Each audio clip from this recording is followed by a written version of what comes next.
getting away with cheating us out of £1 million was going to need a mastermind. That genius turned out to be Charles Ingram. Back in 2001, Ingram made history by winning £1 million on the ITV game show Who Wants to Be a Millionaire. You just won £1 million! You are the most amazing contestant we've ever. But for Charles, that moment of happiness was short-lived. The network's executives found that Ingram had, in fact, cheated. I'm not sure. However. Charles, you haven't been sure since question number... After all, the chances of him getting all those questions right were next to impossible, even if he had cut a deal with God for good luck. Still, the question was, how did a man who came for nothing manage to fool veterans in the gaming industry? Was he secretly a genius? Or did the angels really whisper in his ear that day? Suspicious that something untoward was going on. This is the amazing story of how Major Charles Ingram, otherwise known as the Coughing Major, pulled off the biggest heist on television. Why not just admit it? We didn't do it. We really didn't cheat. I certainly did not cheat. On September 9th, 2001, Ingram decided to grace the set of everyone's favorite game show, Who Wants to Be a Millionaire? His competition was 7 other contestants who were just as hungry as him for a shot at £1 million. But before they could even think of themselves in the hot seat, they had to ace the fastest finger test hosted by Chris Tarrant. Put these words in the order they occur in the title of the Agatha Christie thriller. 7 out of 8 contestants managed to get the answer right, but Charles was the fastest, which isn't even shocking, since he practiced on a homemade fastest finger test for 20 minutes every day. Who was fastest? Charles Ingram in 3.97. That's so fast. For Ingram, it was a dream come true after having tried his luck 2 times before on the show. He managed to get on the hot seat. But to be fair, no one expected a major from the army to ace the quiz. He had already 2 lifelines before winning £4,000, which told the production team that he wasn't exactly the sharpest tool in the shed. I really haven't got a Scoobies. I wasn't there, so... Should have been. There's no way that you'd expect him to stay there for very much more than 2 or 3 questions, unless, an incredibly lucky run of questions. But, having sat through many hundreds of programs, that wouldn't be what you'd expect to happen, really. But despite public opinion, Ingram breezed through the questions. Sure, he went over the answers, thinking twice before he made his final choice, but each time he won without fail. And that's how he was finally able to score a chance to answer the £1 million question. A number 1, followed by 100 zeros, is known by what name? Like always, Ingram hesitated before choosing the correct answer. I don't think I've heard of it. But by some stroke of luck, he was always able to make the right choice. You just won £1 million! And just like that, Ingram was one of the 3 people who had succeeded in doing the unthinkable in the show's history. But as he celebrated his win in front of the cameras, the production crew was losing its mind behind the cameras. In fact, the sound technician had already rang up the CEO, Paul Smith, alerting him of something seriously suspicious going down in the studio. On to Major Ingram, at around the £8,000 question, when our floor assistant said to me, there's something strange going on. And that was really the first time that I'd focused at what was going on the set. As the staff tried to untangle the mystery of how Ingram scored the win, the company behind the show chose to hold on to his winnings for 8 days. Their excuse? The check needed to be processed. But in reality, they were going over the recording footage to see if they had missed out on anything. A smart choice, because the staff was able to uncover something strange. For each question, Ingram made it a point to go over all the choices. Sure, once or twice could be a coincidence, but every question? The production crew felt like something was wrong. Could be France, I suppose. Then again, it could be Italy, so... or maybe it's the Netherlands. It seemed like the spirit of Sherlock had possessed them because their hunch was right on the spot. When they looked at the footage closely, they noticed that when Ingram read out the correct answer, someone in the audience would cough. I would have thought that it would be Aristotle Onassis. Why? Turns out that someone in the audience did that for all the questions. Happens again and again. I think it was Holbein.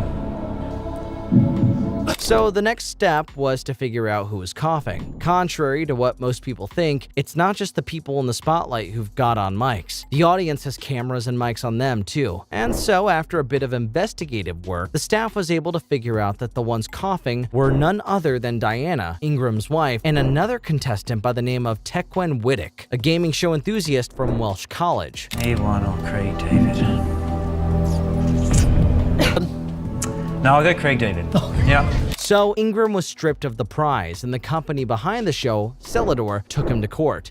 Mr. Ingram, we didn't meet. I am the managing director of Celador. Right. I think I should just get straight to the point. Yep. And effectively say what is a pre-prepared statement here. I have to tell you that we have suspicions from viewing the recording of last Monday's program and subsequently studying the tapes carefully that there were irregularities during the taping of the show in which you participated. Oh, good Lord, no. Because of that, I have to tell you that these suspicions have been referred to the police.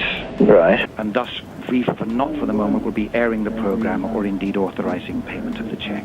Meanwhile, Ingram denied cheating. Yeah, well, I mean, you know, I completely refute that, obviously. Good Lord, I'm absolutely gobsmacked. All right, well, thanks for letting me know. Okay, thank you. CHn&x tested positive for cough variant asthma, hay fever, and rhinitis, providing a reason for his coughs. And besides, if the Ingrams were guilty, why didn't all three of them bag $1 million? Why did CHn&x and Diana drop out when it was their turn? And how were they able to help out Charles? But all of Ingram's talk about innocence measured up to nothing. For starters, there was the mystery surrounding him and his wife making their way to the game show in the first place. To put it into perspective, appearing on a game show wasn't child's play. Directors and network executives were annoyingly detailed when it came to deciding who appeared on the show. Yet, for some reason, Ingram and his family managed to avoid the red tape, which wasn't there. His wife and her brother Adrian Pollock had both participated in the show before, winning £32,000, though that was more money than most contestants managed to walk away with on the show. Diana was not satisfied. After all, she had her eyes on the prize. And she said, only 32. And I said to her, it's a huge amount of money. She went, yes, but I should have done more. I should have beaten my... Now this is where things get interesting. Gaming shows are not broadcast live. For Ingram, the part up until where he won £4,000 was day one of recording. That night, the staff went home thinking Ingram had no shot at the £1 million. And I remember us saying, God, that poor bloody Major, you know, he's got as much chance of getting the 32,000, you know, as going to the moon in a rocket. I mean, there was just no way this guy could possibly go. But Diana and Charles were not about to let that once-in-a-lifetime opportunity slip away from their hands. And so they called in reinforcements. CHn&x. God was on their side because CHn&x was supposed to be in the studio for the second day of shooting. And authorities believe that's when these three came up with the genius strategy. Have you got a strategy?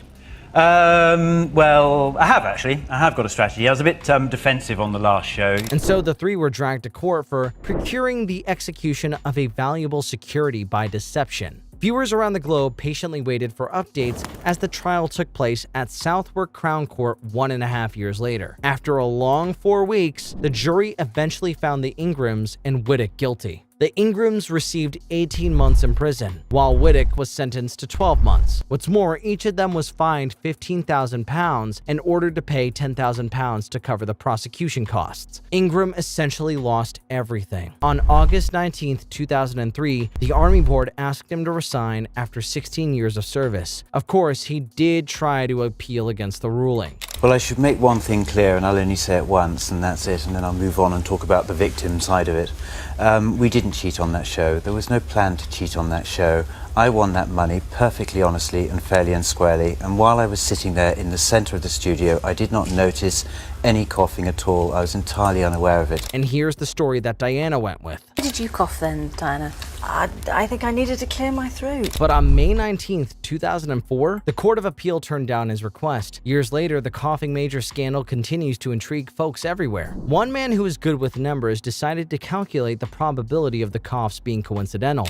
So I wanted to investigate that for myself, and so I just attempted to do that because it was locked down and I couldn't leave the house. So I found a way to entertain that half of all of those 192 coughs were CHn&x. And so he concluded. The analysis I did was just for fun and it's quite silly, but what it convinced me of is that there's no real dispute about the fact that there is some sort of association between coughs and correct answers. Though the world did not believe him, some did. Tarrant, who hosted the show, went on to speak in the trio's favor years later. There was so much noise in the studio that night. It was like a madhouse. People were screaming. At the end of the day, Ingram may not have gone down in history as one of the 3 people who won £1 million on the show, but he did go down for being the biggest fraud on TV despite his claims of innocence. His case inspired the book Bad Show and the show Quiz. And that's all we got for you today. Do you think Charles really pulled off the heist, or was it merely his luck? Let us know in the comments section down below. See you in the next one.